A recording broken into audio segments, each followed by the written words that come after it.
Welcome to Lifers. My mission is to share Earth's biodiversity with you one species at a time. Here is our next plant species, cucumber root, or Indian root.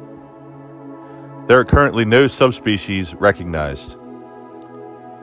It is native to eastern North America from Ontario and Nova Scotia, south to Florida and Louisiana. The Iroquois used it as an anticonvulsant, and the tubers taste like garden cucumbers, hence the name.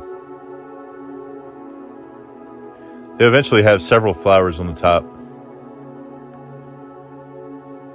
They are two-tiered.